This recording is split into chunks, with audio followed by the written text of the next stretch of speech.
is war in kalte graue Morgen in einer kleinen deutschen Vorstadt, als der Beißend und Gruch von Gas Dutch die Stress-Sorg. Die Nachbarn bemerkten zuerst, aus dem Haus der Familie Schneider kein Leben mehr so rein war, kein lachende Kinder, kein Geräusch aus der Küche, kein morgendlicher Betrieb, wie sonst üblich. Als die Polizei intraf, wurde das Haus unheimlich still fast so, als hielt es selbst den Atem an. Die Tür war von innen verschlossen, und hinter den Fenstern skimmert noch schwarz das Licht einer Lampe, die ganz Nacht gebrannt haben musste. Niemand ahnte, dass hinter dieser still ein Albtraum wartet, der das ganze Land erschüttern sollte. Die Beamten mussten die Tür aufbrechen, wo sie im Inneren fanden, es ihnen das Blut in den Adern gefrieren. Die Familie Schneider weiter Mutter, zwei Kinder lag leblos in ihren Betten.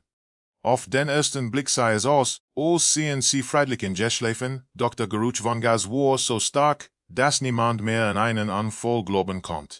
Die Fenster waren sorgfältig abgedichtet, der Gaschon war offen gelassen worden. Auf dem Nachttisch des Weiters lag ein Briefumschlag, beschriftet mit sittender Handschrift, es tut mir leid. Dort der Brief selbst fehlte. Kriminalhauptkommissar Vogel, ein erfahrener Ermittler mit einem Gesprocher menschlich abgerinde, stand im Wohnzimmer und betrachtete die auf der fast penibel ordentliche Umgebung. Nix deutet auf einen Kampf hin. Die Teller auf dem Esstisch waren sauber gestapelt, die Fotos an der Wand sorgfältig geredet. Doch die Ordnung wirkt nicht beruhigend, sie wirkt beklemment unnatürlich. Das ist kein Verzweiflungstat. Murmelt Vogel ließ, das ist Inszenierung. Sein Augen blieben in einem alten Familienfoto hängen weiter Thomas Schneider, sein Frau Clara und die beiden Kinder, Lukas und Maya. Ein perfektes Familienbild so perfekt wie Licht. Als die Spurensicherung begann, fielen mehr seltsame Details auf.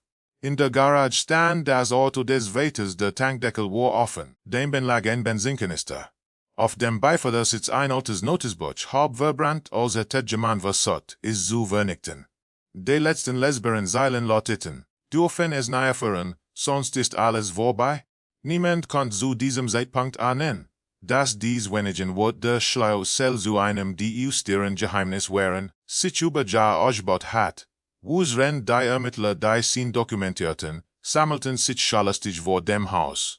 Die Nachbarn standen fassungslos da, sie kannten Thomas als ruhigen, Fletchenmann, der morgens freundlich Grei in Hand am Wochenende mit den Kindern Fußball spielt. Niemand konnte sich vorstellen, dass dieser Mann so etwas verhegt sein sollte. Lallinger man hinsa, desto klarer wurde, der Schrecken hat in der Normalität gewohnt. Im Keller fanden die Ermittler schließlich etwas, das alles verändert.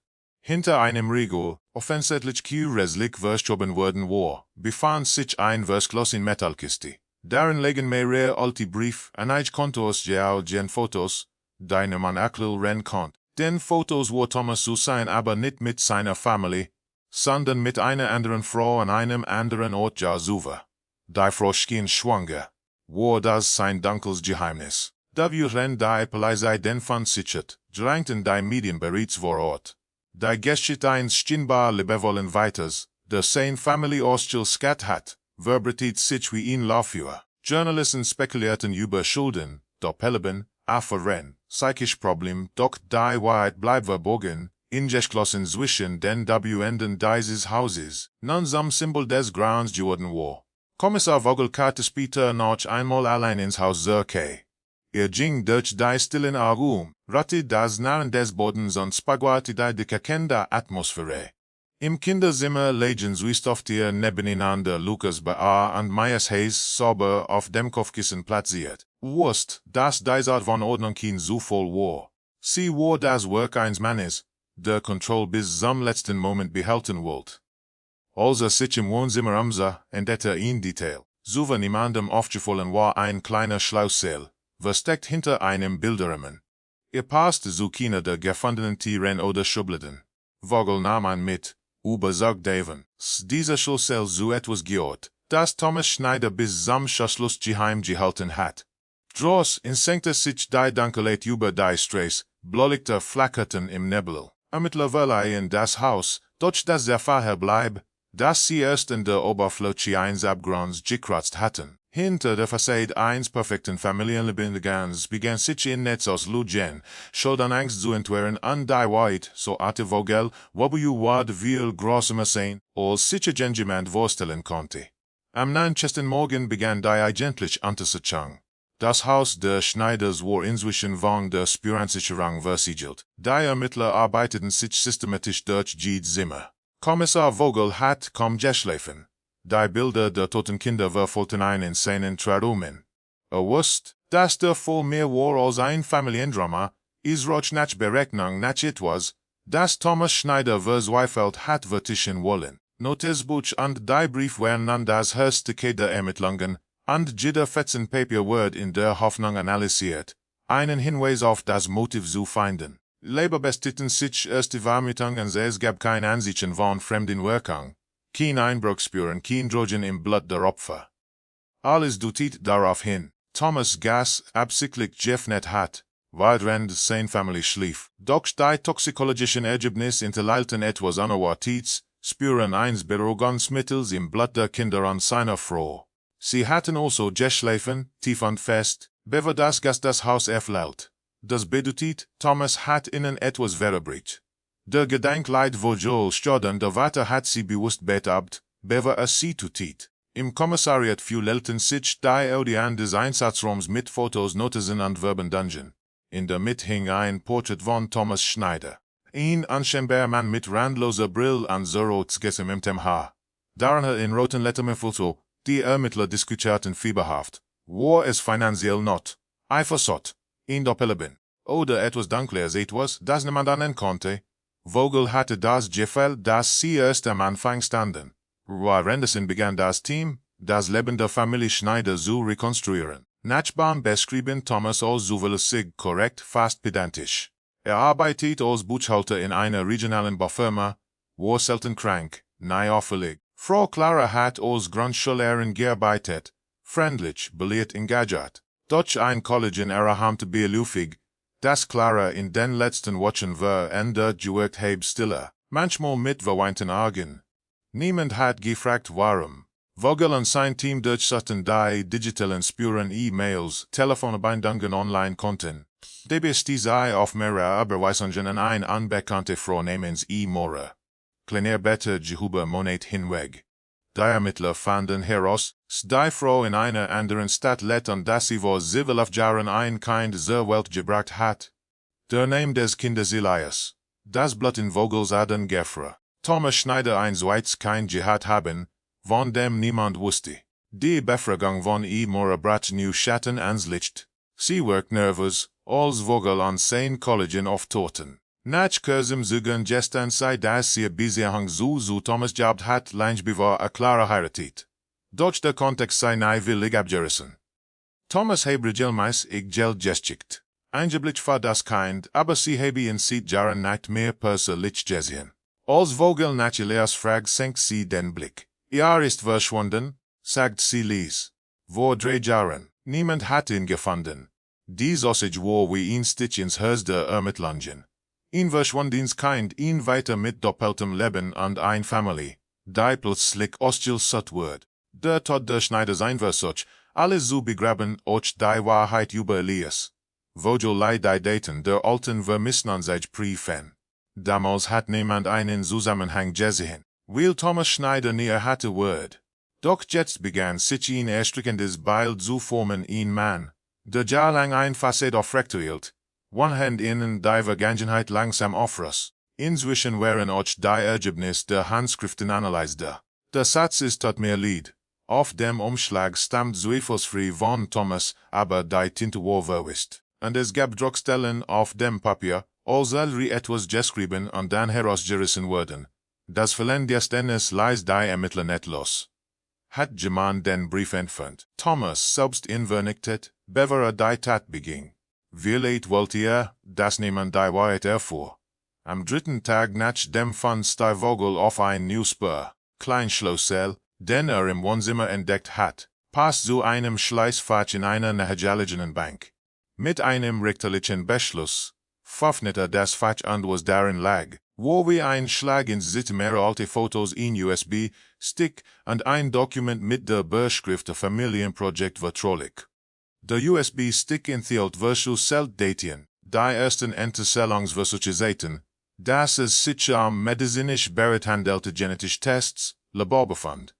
Offenbar hat Thomas versucht, etwas über die Herkunft eines Kindes herauszufinden. Als Vogel die Unterlagen studiert, die mit ihm langsam ein großem im Glitch geht. Wo Thomas Schneider nicht nur auf der Flucht vor seinen eigenen Erliegen. Vielleicht hat etwas entdeckt etwas, das sein ganzes Leben in Frage stellte.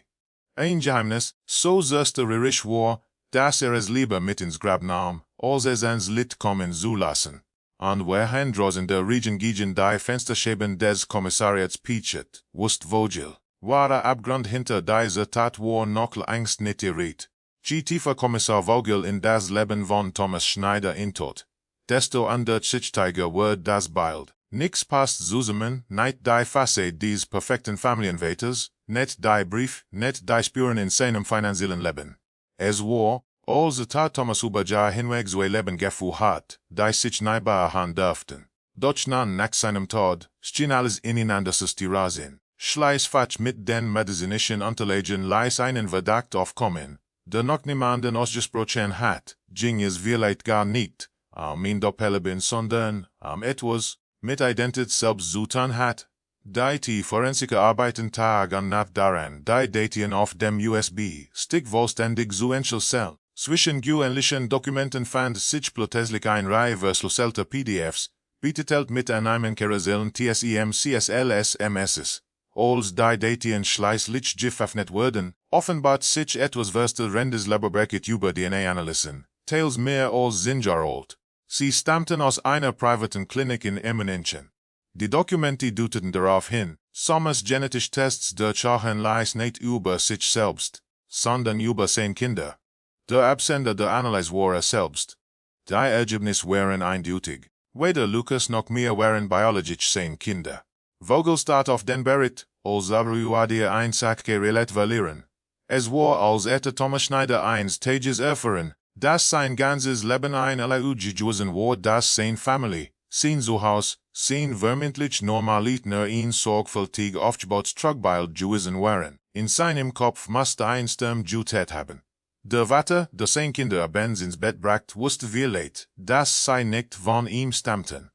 Dass seine Frau ihn all die Jahre belogen hat, das Motiv war damit noch nicht vollständig erklärt. Warum hat Thomas seine Familie getötet und nicht einfach verlassen? Die Ermittler begannen, Schneiders Umfeld genau zu untersuchen. Dabei stießen sie auf eine Reihe von Chatnachrichten auf ihrem alten Smartphone, die auf ein Afra hinderten. Der Kontakt ging mehrere Jahre zurück. Der Mann, mit dem sie schrieb, war niemand geringer als ein Kollege aus der Schule. Seine Nachrichten wurden zunmändrand fast besessen. Darf nichts erfahren. Rans als ersteren.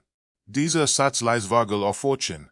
Clara wusste, dass Thomas Verdacht gespafft hat.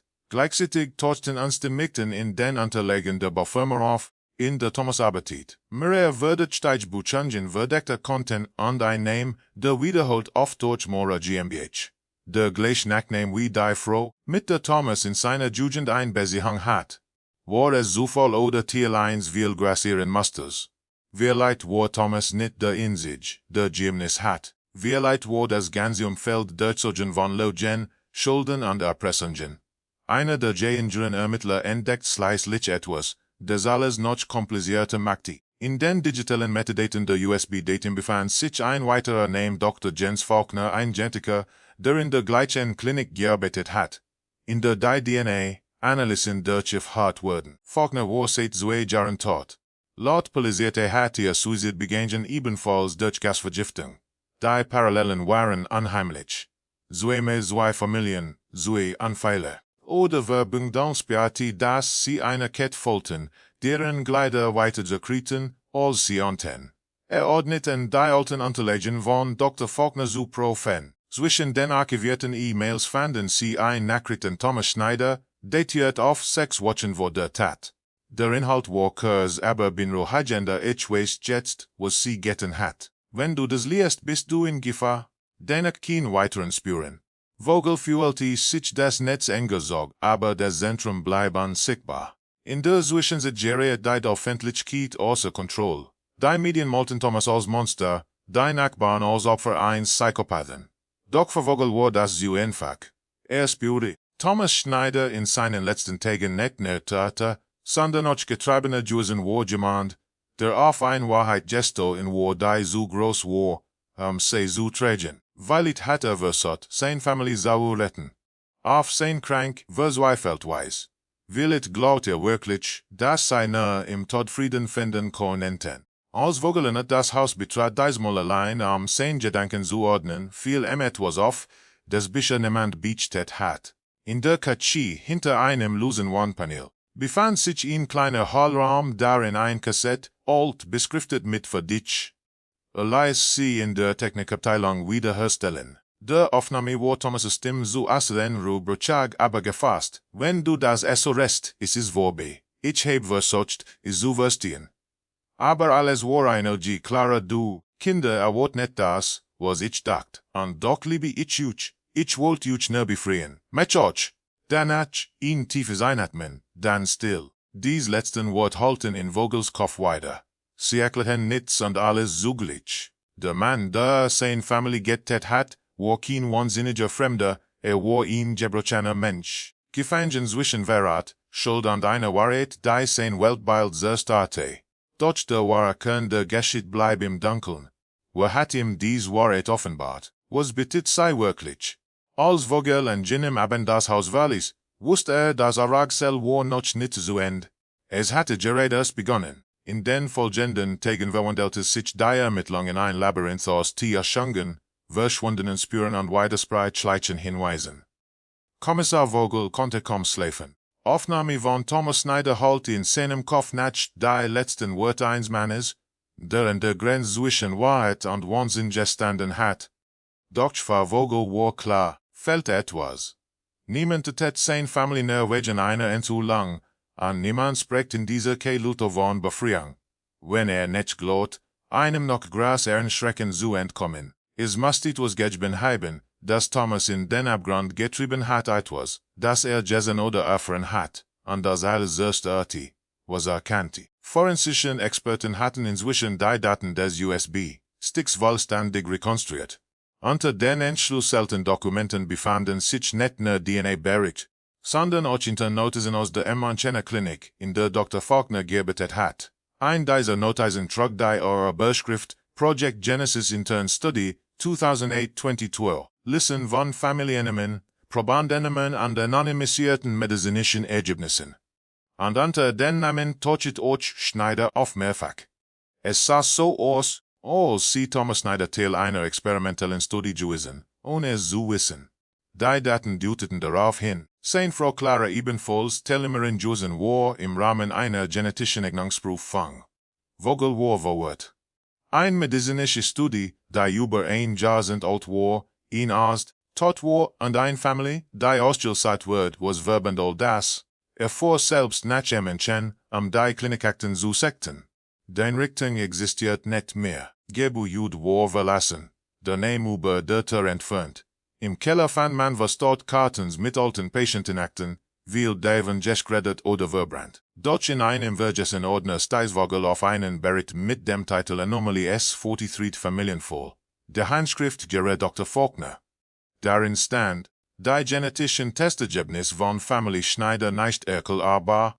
Jusen sehen, dass die Proben der Kinder nicht nur von einem anderen weiter stammten, sondern nicht vollständig menschliche Sequenzen enthielten. Der Satz ließ Vogel erstarren. Natürlich klang es absurd, ein medizinisch Erbetriebung, wie liegt in Fehler, wie ein Scherz.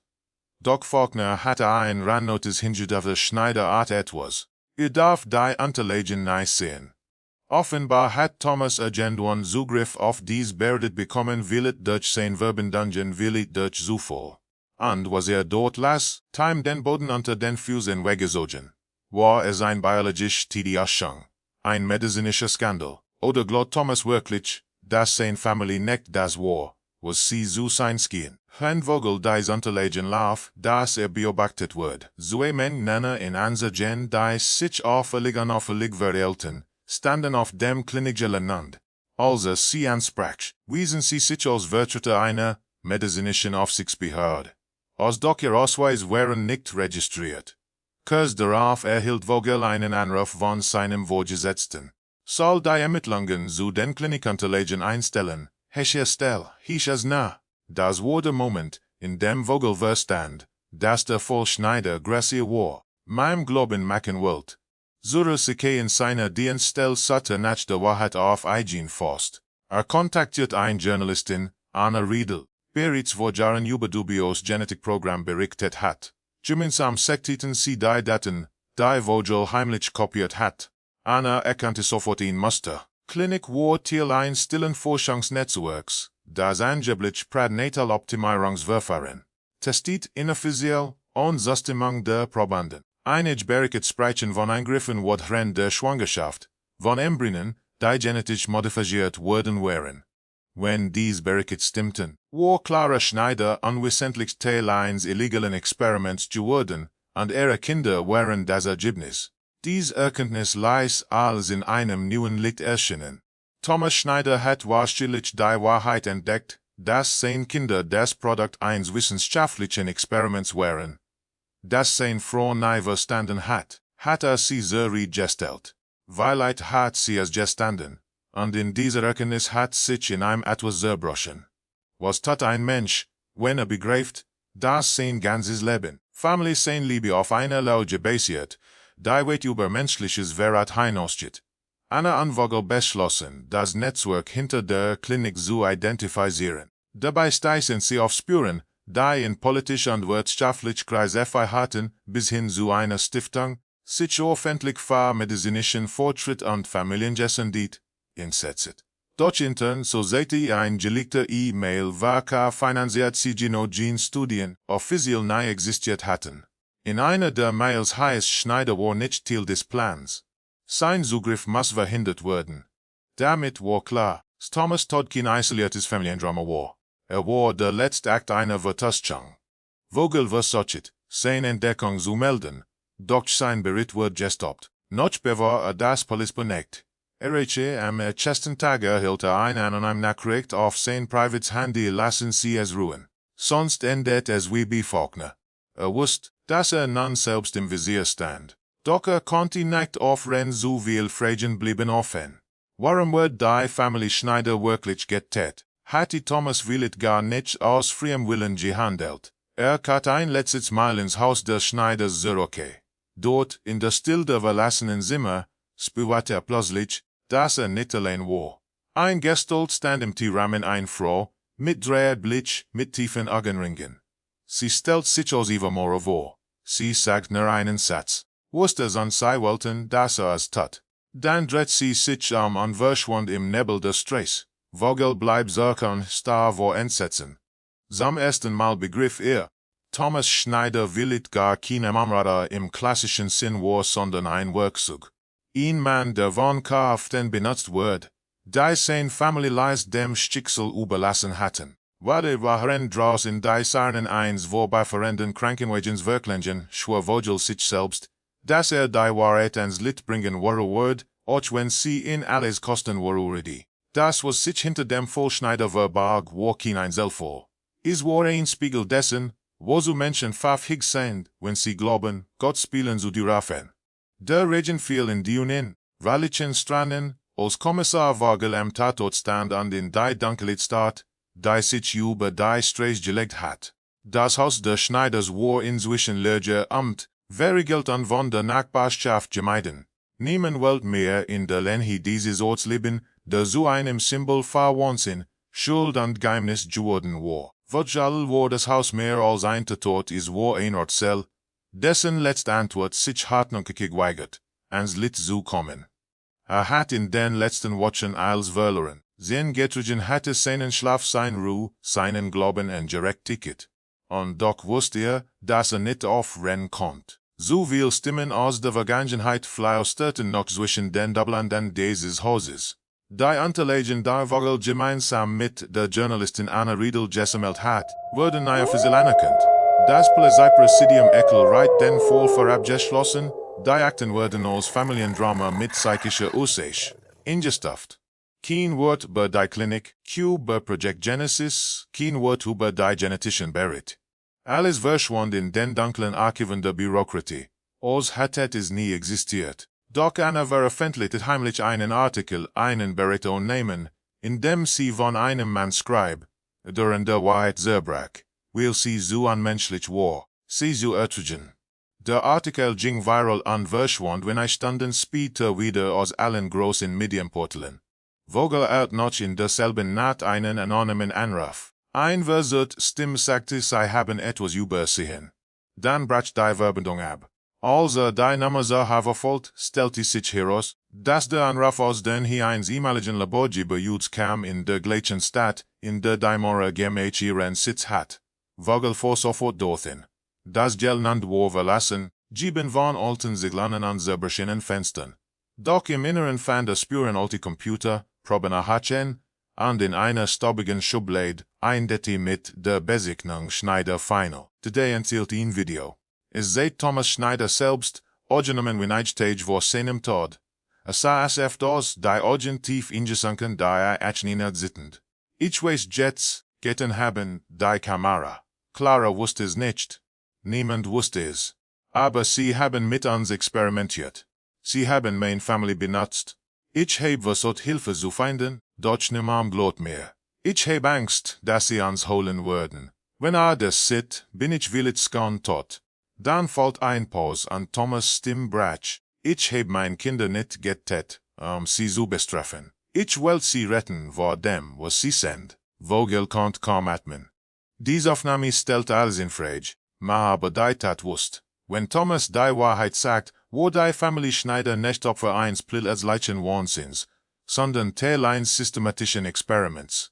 Der Gedanke, Kinder möglicherweise genetisch verändert worden wären, bestimmt Merkmal zu testen oder zu versagen, ließ ihn erschüttern.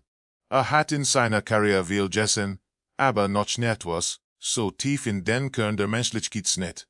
Am 90. Tag wird Vogel suspendiert. Offiziell wegen Verstoß gegen die Dienstvorschriften. In Wahrheit, weil so viel wusste. Wohnung war steht, Laptop verschwunden. Niemand wusste, was sie war. Doch darauf Vogel einen Umschlag ohne Absender. Befand sich in seiner USB-Stick mit denselben Unterlagen, die sie zusammen gesichert hatten, und einem handgeschriebenen Zettel, wenn sie mich finden, bring du es zu Ende. Vogel begann, die Daten zu kopieren und aus Deutschland zu sichern. Wollte sie in internationalen Medien weitergeben an Menschen, außerhalb der Reichweite jener standen, die dieses Projekt beschützen. Doch in der Nacht bemerkte dass jemand seine Wohnung observiert. Ein schwarzes Auto parkt stundenlang gegenüber, Scheinwerfer aus, aber der Motor lief. Wusste, dass abgeschaut wird. Also verschwand verließ die Stadt, wechselte den Namen, lebte aus einem Rucksack heraus. Aber nahm die Wahrheit mit. In den folgenden Wochen Totenberget auf von anderen Familien, von medizinischen Akten, die auf genetische Anomalien hinwiesen. Beroll dieselben Muster, dieselbe Handschrift, dieselben Tarnfirmen. Es war, als das Project Genesis in verschiedenen Städten Europas weiterleben, versteckt unter neuen Namen. Vogel erkannte, das was bei den Schneiders begonnen hat, ein winziger Teil eines größeren Plans war. Und dieser Plan dreht sich nicht Heilung oder Fortschritt, sondern Kontrolle, traf sich heimlich mit einem Hämmerlichen aus der Klinik, der unter falschem Namen lebte. Der Mann hält dass das Projekt ursprünglich darauf abzielt, timierte Kinder zu schaffen mit höherer Intelligenz, emotionaler Stabilität und genetischer Resistenz gegen Krankheiten. Doch etwas war schief gegangen. Einige der Kinder zeigten abnormales Verhalten emotional Katility, Anzeichen von neurologischen Störungen. Man hat versucht, Experimente zu bieten, doch zu viel hatten bereits investiert. Statt die Wahrheit zu offenbaren, beschloss man, sie zu begraben. Thomas Schneider war der Anfall in diesem Plan. Dokument entdeckt, die Neifaien bestimmt waren, und begonnen, Fragen zu stellen. Zuerst freundlich, dann amüsant, schließlich panisch. Die Klinik wusste, dass gefährlich wird. Erst hat man versucht, den Ruhe zu stellen, doch Thomas reagiert unversehrbar auf Flo Sottibuis Skriab Drohbrief. und dann eins nachts war alles vorbei. Das Gas, Haus die Familie. Vor die Jahr Verfändlichkeit ein Selbstmord. Vor die Drahtzjahr sein erlitet Variable. Vogel wusst, dass mit dieser Wahrheit nein die Beöffentlichkeit gelangen ward, und selbst samsil zu werden, doch konnte nicht schweigen. Schreib alles nieder, die Ermittlungen, die Buis, die Gespräche, die Videoaufnahme. Ende des Dokuments verfasste einen Brief, adressiert an seine Tochter. Da leileinst Watson war, wenn du das leist, erinnere dich, dass Wahrheit kein Licht ist, sondern Feuer, was sie so lange Schuld verbrennt. Monet Virgingen. Der Vollschneider verschwand aus den Schlagzeilen, aus den Archiven, aus dem Gedächtnis der Menschen. Im Untergrund kursierten Kopien der Datien, von Server zu Server, von Journalisten zu Aktivisten. Ein Bürgergang begann zu wachsen Menschen, die antworten wollten, die sich weigerten, und die offizielle Version zu glauben. Manche nannten es Verschwörung und der Aufklärung, aber irgendwo tief im Netz war die Wahrheit lebendig geblieben. Eins nachts saß Vogel in einem kleinen Café an der Grenze zu Österreich, sein Jesset vom Licht einer flackernden Niaraha erhellt. Ein Junge Frau trat ihn, setzte sich im Gegenbar und legte wortlos einen USB-Stick auf den Tisch. Sie haben mich gefunden, sagt sie Lies. Es war eine Blas abgemagert, aber am Leben. Das Projekt lie oft weiter. Diesmal benutzen sie es für etwas Größeres. Vogel sah sie und in diesem Blick lag keine Angst mehr, sondern nur Entschlossenheit. Dann binden wir, was begonnen hat, sagt er. Wusste, dass der Kampf gegen Jean, die sich selbst über das Leben gestellt hatten, aussichtslos ging. Aber Schweigen war keine Option. Thomas Schneider hat seine Familie verloren, ein Wahrheit zu verbergen, die nie verborgen bleiben dürft. Am Ende der Geschichte in einem dunklen Archivraum blinkt ein Festplatte-Kurs auf. Darauf gespeichert, das Video von Thomas Schneider, sein letzter Satz, sein letztes Fliehen. Wenn jemand das sieht macht, das ist nicht wieder passiert. Das Bild flackert dann erlosch der Bildschirm. Die Wahrheit, die in diesem Satz lag, begann sich weiter auszubreiten ließ, unsichtbar, aber unaufhaltsam, wie ein Funk, der darauf wartet, die Welt in Brand zu setzen. So bleibt vom Vollschneider nur ein Echo, das in den Schatten der Menschlichkeit weiterholt, zwischen den Grenzen von Wissenschaft und Wahnsinn, Schuld und Erlösung. Ein Mann, die Wahrheit fand, wolle alles doch durch in Wort das Schweigen gebrechen.